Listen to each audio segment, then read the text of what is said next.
تم سے ملنے کے خواہش مند ہوں، اور اگر تم مر گئے ہو تو وہ تم پر روئیں. بے شک. تو ہم نے اس فرمان کو سنا تو صحیح، لیکن ہماری عملی زندگی میں اگر دیکھا جائے تو اب ہم واللہ باخدا اکثریتی میں تجزیہ کروں تو اب ہم اس طرح ہیں کہ اگر ہم زندہ ہیں تو لوگ ملنے سے کتراتے ہوں گے. بیشتر افراد ایسے ہیں معاشرے میں، جگہ جگہ پائے جاتے ہیں. اور اگر وہ مر جائیں تو لوگ شکر کا کلمہ ادا کرتے ہیں. تو ہمیں ایسا نہیں ہونا چاہیے، یہ بالکل الٹ چل رہے ہیں ہم. معاشرے نے ہمیں کتنا برباد کیا. معاشرہ اس بھیڑ چال کا نام ہے جس میں ہم جیسے عام انسان بھی اسی راؤ میں بہہ جاتے ہیں. آپ دیکھیے معاشرہ جس روش کو اپناتا ہے ہم پہ وہ شدید اثرات مرتب کر رہا ہے. وہ بے دینی ہو، وہ بدتمیزی ہو، وہ ادب و آداب کو بھلا دینا ہو، وہ لباس سے متعلقہ ہو، وہ سوچ سے متعلقہ ہو، وہ غذا سے متعلقہ ہو. مثبت جو تبدیلیاں ہیں معاشرے کی اور مثبت جو اثرات ہیں انہیں قبول کرنا چاہیے، لیکن وہ تبدیلیاں اور وہ اثرات معاشرے کے جن سے ہماری فکر جو ہے وہ بانجھ ہو جائے، ہمارا لباس جو ہے وہ بے حیائی کی حدوں کو چھونے لگے، ہماری غذا جو ہے وہ غیر صحت مند اور صحت بخش ہو جائے، اور ہماری دینی معاملات میں بھی انتہائی خلل واقع ہو جائے، تو میرے خیال میں اور ہر عاقل کے خیال میں معاشرہ جو ہے وہ ایسے طرز زندگی کو جو اوکلا نے ریکمینڈ کیا ہے محمد علیہ السلام کی طرف سے جو پیش کیا گیا ہے اس کو برباد کر دیتا ہے. اور اس وقت یہی ہو رہا ہے، اور معاشرہ آپ کے اور میرے طرز زندگی کے ساتھ یہی کر رہا ہے، چاہے وہ میرا ملک ہو یا چاہے وہ دنیا کے ریاستوں میں سے کوئی اور ملک ہو. ہاں خوش نصیب ہیں وہ افراد اور وہ معاشرے جہاں یہ یلغار ابھی کم ہے، اور جس معاشرے میں کمیل بھائی آپ رہ رہے ہیں یقیناً آپ مبارکباد کے مستحق ہیں کہ آپ ابھی سے محفوظ ہیں، انفرادی طور پہ بھی اور معاشرتی طور پہ بھی. عباس بھائی اگلا جو میں آپ سے سوال کرنا چاہوں گا کہ انسان کی جو فکر ہے، انسان جو سوچتا ہے، کیا جو معاشرہ ہے اس کی سوچ کو بدلتا ہے اور پھر اس کا طرز زندگی بدلتا ہے، یا اس کی سوچ پہلے معاشرے کو بدلتی ہے پھر جا کے اس کا طرز زندگی بدلتا ہے؟ ان دونوں کا کیا آپس میں کنیکشن ہے؟ سوچ کا کتنا اثر ہے اس کی لائف سٹائل کے اندر، اور کون سی ایسی وجوہات ہو سکتی ہیں، کون سی ایسی سوچیں ہو سکتی ہیں جو معاشرے کو رزسٹ کر کے آپ کا طرز زندگی بہتر کر سکتی ہیں؟ بہت خوبصورت سوال ہے یہ. دیکھیے افراد اجزائے معاشرہ ہوتے ہیں، افراد اجزائے معاشرہ ہیں اور یہ معاشرہ انہی افراد کا بنا ہوا ہے.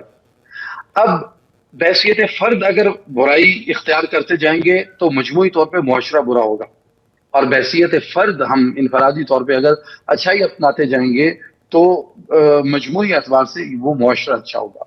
ان کا ربط آپس میں کیا ہے؟ دیکھیے اگر تو پہلے پیدائشی طور پہ کوئی فکر لے کے آتا ہے تو میں کہہ سکتا ہوں کہ یہ اس کی سوچ کا پہلے کردار ہے اس میں. لیکن اگر میرے آقا کریم صلی اللہ علیہ وآلہ وسلم نے بھی فرمایا کہ انسان جو ہے وہ فطرت اسلام پہ پیدا ہوتا ہے، نہ مسلمان کی بات کی، نہ شیعہ سنی کی بات کی، انسان کی بات کی، وہ فطرت سلیمہ وہ قدرت کے اس حسن کو لے کے پیدا ہوتا ہے. پھر فرمایا اس کے جو ماں باپ ہیں وہ اسے فلاں فلاں یا فلاں بنا دیتے ہیں. آپ دیکھیں جو پہلی دستگاہ ہے وہ تو والدین ہیں. بچے کی سوچ برباد کرنے میں پہلا کردار اس پہلی دستگاہ کا ہے. آج میں آپ دیکھیں، آپ بہت سے علماء ہیں جنہوں نے کتابیں لکھی ہیں تربیت اولاد پہ، اور بے شمار کتابیں دفتروں کے دفتر بھرے پڑے ہیں. مجھ سے ایک مرتبہ سوال ہوا کہ آپ بھی تربیت اولاد پہ کوئی کتاب لکھیں، تو کمیل بھائی میرا آگے سے یہ کہنا تھا کہ میں تربیت والدین پہ کتاب لکھنا چاہ رہا ہوں اور تربیت اولاد پہ میں نہیں لکھنا چاہ رہا. جب جو ٹرینر ہے اس کی اپنی ٹریننگ پوری نہیں ہے، جو تربیت کرنے والے ہیں ان کی اپنی تربیت نہیں ہوئی، تو آپ کیا سمجھتے ہیں کہ وہ بچے میں وہ مثبت سوچ پیدا کر سکیں گے جس سے وہ ایک اچھا طرز زندگی اپنائے، اور اس سوچ کے نتیجے میں وہ اس کی جو ڈائی ہے، اس کا جو سانچہ ہے سوچ کا، وہ پہلی درسگاہ سے درست ہو؟ اگر پہلی درسگاہ نے وہ سانچہ ہی غلط کر دینا ہے یا خراب کر دینا ہے، چاہے 50% کرنا ہے یا چاہے مکمل کرنا ہے، تو بعد میں معاشرہ تو اسے مزید بگاڑے گا. اور یہی ہے کہ معاشرے کے ساتھ ساتھ پہلی درسگاہ اور دوست میں بنیادی کردار ادا کرتے ہیں، یہ انسان کے لائف سٹائل کو برباد کرتے ہیں. آج ہمارے پاس والدین آتے ہیں کہ ہمارے بچے کا اٹھنا بیٹھنا بولنا ہر چیز خراب ہے. آپ یقین کیجئے میں ان سے پوچھتا ہوں آپ نے اس میں سے اچھی باتیں کون سی کر کے دکھائی ہیں؟ کیونکہ بچہ سنتا نہیں ہے کمیل بھائی، بچہ دیکھتا ہے. جب یہ طے ہے کہ بچہ سنتا نہیں دیکھتا ہے تو پھر اس نے جو گھر میں دیکھا اس کی فکر کو اس سے نمو ملی، وہ اچھا دیکھا یا برا دیکھا، بالکل. اور اسی نے جا کے پھر اس کو اپنی زندگی گزارنے کے لیے جو صحیح غلط کا فیصلہ تھا وہ کرنے پہ مجبور کیا. چاہے اس نے صحیح اپنایا یا غلط اپنایا، اس سے اس کا اخلاق بگڑا، اس کا رہن سہن بگڑا، اس کا ماں باپ کے ساتھ رویہ بگڑا، اس کے طرز زندگی میں وہ ناسور آ گیا کہ اس کا بیوی کے ساتھ، اولاد کے ساتھ، دوستوں کے ساتھ، ہمسایوں، اساتذہ کے ساتھ اس کا رویہ خراب ہوا. طرز زندگی کے بگاڑ میں اس کے فکری سانچے کا کردار ہے، اور فکری سانچے کے بگاڑ میں پہلا کردار اس پہلی درسگاہ کا ہے. معاشرے کے حوالے تو وہ بعد میں ہوتا ہے. یعنی آپ کہنا چاہ رہے ہیں کہ جو پہلی درسگاہ ہے آغاز ادھر سے کرنا چاہیے، ادھر سے ہی بچے کو سکھانا چاہیے کہ تمہارا لائف سٹائل ایسا ہونا چاہیے. لیکن میں یہ پوچھنا چاہوں گا کہ جب ہم مغربی ممالک میں دیکھتے ہیں تو ان کا لائف سٹائل کافی زیادہ اٹریکٹیو لگتا ہے، شاید کافی شائنی ہے، اس لیے ہمیں لگتا ہے یا جیسا بھی ہے ادھر کا لائف سٹائل، یعنی ان کے پاس جتنی بھی آسائشیں ہیں یا پھر مختلف قسم کی ان کا جو روٹین ہے ان کے بچوں کی، ان کے پیرنٹس کی، تو آپ کیا سمجھتے ہیں کیا وہ سٹینڈرڈ لائف سٹائل ہے یا پھر جو ہمارا لائف سٹائل ہے، جو مشرقی ممالک ہیں ان کا لائف سٹائل ہے؟ ان دونوں کے لائف سٹائل میں کیا فرق کیا ہے اور کیا کون سا زیادہ بہتر طریقے سے اپنایا جا سکتا ہے؟ کمیل بھائی، اگر ظاہری طور پہ دیکھا جائے تو وہی لائف سٹائل جو ہے وہ آئیڈیل لائف سٹائل ہے. ظاہری سہولیات کا دیکھا جائے، اشیاء کا خالص ہونا دیکھا جائے، معاشرے کا پرامن دیکھا جائے ہونا، استثنائی باتیں وہاں بھی ہیں، لیکن ظاہری طور پہ اگر دیکھا جائے تو وہی آئیڈیل بنتا ہے. لیکن اس نے جو فیملی سسٹم کو خراب کیا، اولاد کو ماں باپ کی فکر نہیں، ماں باپ کو اولاد کی فکر نہیں ہے، بہن کو بھائی کا نہیں پتا، بھائی کو بہن کا نہیں پتا، رشتوں کا جس طرح وہاں قیام کیا گیا ہے، اس نے پکڑ کے ان کے باطن کو اور ان کی معنویت کو اور ان کے سکون کو برباد کیا. ظاہری طور پہ میں بارہا کہہ چکا ہوں کہ انہی کا لائف سٹائل ہے. اس کی وجہ یہ کہ یہ جملہ سخت ہے، لیکن مجھے کہنے کی اجازت دیجیے کہ جہاں میں رہ رہا ہوں ہمارے یہاں کی عوام سے زیادہ خالص غذا ان کے کتے اور جانور کھاتے ہیں. میں کس طرح اپنے طرز زندگی کو پسندیدہ قرار دوں؟ میرے سے زیادہ سہولیات، میرے سے زیادہ رہن سہن کے آداب ان کے ہیں، کیونکہ جو مورل ویلیوز ہیں، یہاں ایک بہت اہم بات ہے، اس کا اسلام سے، پاکستان سے، ایران سے یا یورپ سے تعلق نہیں ہے، نہ ہی کسی فرقے سے تعلق ہے، اس کا قانون سے تعلق ہے. مورل ویلیوز اور چند اصولی باتیں، دیانتداری کوئی قوم بھی اپنا لے تو اس کا طرز زندگی، اس کا معاشرہ، معاشرے کی اشیاء سب سپریم ہوں گے. ہاں، صحیح غلط اور آگے ان کے رجحانات اور فکری باتیں وہ الگ ہیں، لیکن جو قوم بھی دیانتداری کو اپنا لیتی ہے اور مورل ویلیوز کو اپنا لیتی ہے، وہ کافر ہوں، مشرک ہوں، وہ بت پرست ہوں، وہ کچھ بھی ہوں، وہ دہریے ہی کیوں نہ ہوں، سپریم ہوتے ہیں. تو اس طرح معاشرے میں چند اصولی باتیں اپنانے سے کوئی قوم بھی ترقی کر سکتی ہے. اللہ نے ضروری نہیں کہ مسلمانوں کے لیے راستے کھولے، اس نے تمام انسانوں کے لیے بہتری کے راستے کھولے ہیں. ہم اپنی فکر تبدیل کریں. میرے یہاں معذرت کے ساتھ شاہ جی میں چاہوں گا کہ مجھے بات کہنے دی جائے، میرے دودھ میں ملاوٹ ہے، میرے آٹے میں ملاوٹ ہے، میری سرخ مرچوں میں ملاوٹ ہے، ہلدی میں ملاوٹ ہے، میرے پانی میں ملاوٹ ہے، میرے کپڑوں میں ملاوٹ ہے، میں کوئی الیکٹرانک کی چیز لیتا ہوں الیکٹرانکس سے متعلقہ اس میں ملاوٹ ہے، ہر چیز میں ملاوٹ ہے. تو اس کی وجہ کیا ہے کہ جو اخلاقی گراوٹ اور بددیانتی کے اصول ہم نے اپنائے ہیں، اس نے نہ فقط یہ کہ ہمارا لائف سٹائل خراب کیا ہے، ہماری صحت خراب کی، ہماری سوچ خراب کی، اوور آل معاشرہ خراب کیا ہوا ہے. نبی پاک علیہ الصلوۃ والسلام نے تو لائف سٹائل کے لیے کیا قانون بتایا تھا کہ تم میں سے مسلمان وہ ہے جس کی زبان اور ہاتھ سے دوسرا محفوظ ہے. یہ تھا لائف سٹائل. یہ نہ جی ہماری زبان سے عباس کوئی بھائی، یہاں پہ محفوظ، میں ایک بات پوچھنا ہمارے چاہوں گا ہاتھ کہ سے محفوظ. اسلام کا کیا یہاں پر رول بنتا ہے؟ اسلام کے اسلامی تقاضے کیا ہیں لائف سٹائل کے لیے؟ اسلام کے کیا احکامات ہیں؟ اس کی کیا ہدایات ہیں لائف سٹائل کے بارے میں، زندگی کے تقاضوں کے بارے میں؟ بہت خوبصورت سوال ہے. ہم نے جو مانوی موضوعات میں یہ پڑھا کہ دین میں 25% حصہ واجبات کا ہوگا اور 75% آپ کے معاملات ہیں، آپ کے سوشل بیہیویئرز ہیں، آپ کی مورل ویلیوز ہیں.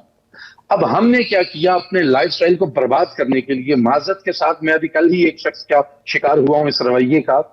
ہم نے داڑھی تو عباس زیدی صاحب نے رکھ لی، ماتھے پہ محراب بھی خوب سجا لیا، ٹھیک ہے، اور واجب لیکن نہ مجھے بولنے کا پتہ ہے، نہ آداب نشست و برخاست ہے، نہ مجھے حقوق العباد کا علم ہے، نہ معاشرے میں احساس ہے.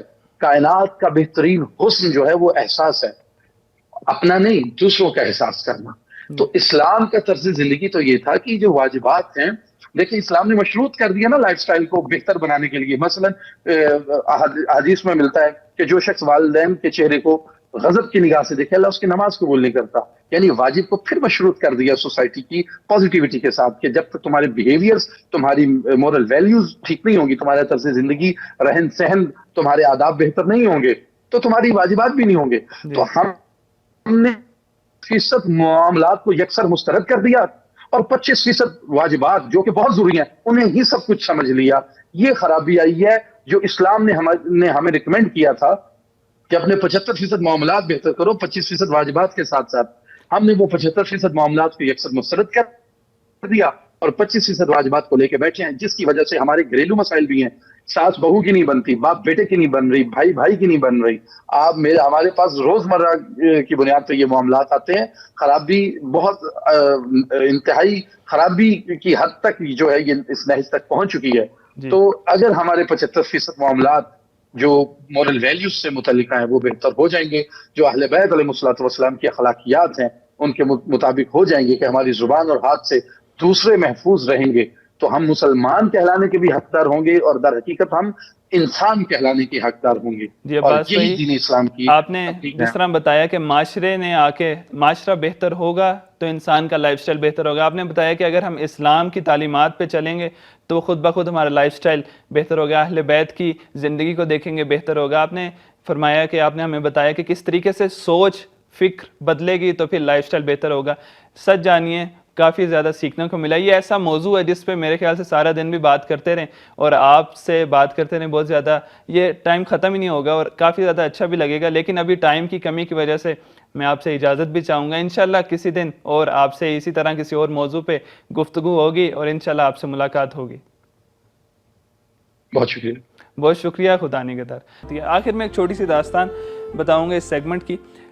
ایک پینٹر نے پینٹنگ، بہت خوبصورت پینٹنگ بنائی، کوئی غلطی نہیں کی، لیکن اس نے کیا کیا، اس کو ایک چوک کے اندر چوراہے میں لٹکا کے اور سائیڈ پہ خالی کاغذ رکھ دیا اور بولا، خالی کاغذ کے اوپر لکھا کہ اس پینٹنگ کے اندر، اس تصویر کے اندر جو غلطیاں ہیں ان کو نشاندہی کریں، غلطیاں بتائیں، یعنی غلطیاں نکالیں.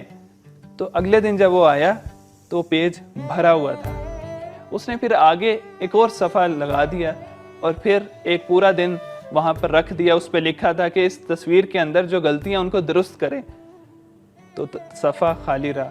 اگلے دن صفحہ بالکل خالی تھا، کسی نے کوئی درستی نہیں کی، کسی نے کوئی اپنے سے بہتر چیز وہاں پر آ کے ٹھیک نہیں کی.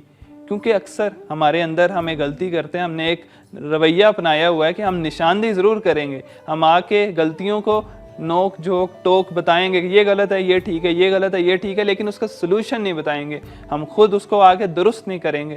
ہم کسی کو یہ ضرور بولیں گے کہ تمہاری شرٹ کا بٹن ٹوٹا ہوا ہے، نشاندہی کر دی، لیکن کبھی نہیں کریں گے کہ اپنی طرف سے ایک بٹن لا کے اس کو دیں گے، یار یہ لگا لو، یہ شرٹ پہ بہت اچھا لگے گا. ہم کبھی ایسا نہیں کریں گے کہ اپنے دوست سے کہیں یار تمہارے اس کا شیشے کا کور ٹوٹا ہوا ہے تو یہ لو شیشہ لے لو تم لگا لو. ہم کیا کریں گے، ہم صرف بتائیں گے یار یہ تو ٹوٹا ہوا ہے.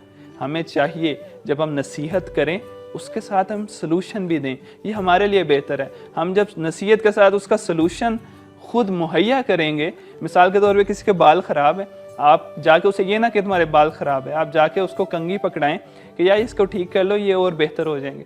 سلوشن مہیا کریں، سلوشن دیں گے تو زیادہ آسانی ہوگی، آپ کے لیے بھی بہتری ہوگی. جیسا کہ آج ہم طرز زندگی پہ بات کر رہے ہیں، لائف سٹائل پہ بات کر رہے ہیں، یہاں پر ایک بہت ہی جدید جو آج کل کا ہمارا ارد گرد جو ایک پینڈیمک آیا ہوا ہے کرونا، اس سے منسلک لائف سٹائل پہ ایک بات کرنا چاہوں گا، ایک چیز کو جوڑنا چاہوں گا کہ ہمارے ذہنوں کے اندر ایک چیز بیٹھ جاتی ہے کہ ہمارا لائف سٹائل جو سا ہے نا، جیسا میں کر رہا ہوں ایسا ہی چلتا رہے گا. میں صبح اٹھتا ہوں، اسکول جاتا ہوں، کالج جاتا ہوں، جاب پہ جاتا ہوں، آتا ہوں، کھانا کھاتا ہوں، پھر آن لائن جاب کرتا ہوں، کوئی اور کام کرتا ہوں، بچوں کے ساتھ باہر جاتا ہوں، یہ چلتا رہے گا. ہمارے ذہن میں فکس ہوتا ہے، ہم اس سے ارد گرد نہیں جاتے، ہم سوچتے ہیں کہ ایسا ہی رہے گا. لیکن جب کرونا آیا اس نے آ کے ہمارے ذہن میں ایک اور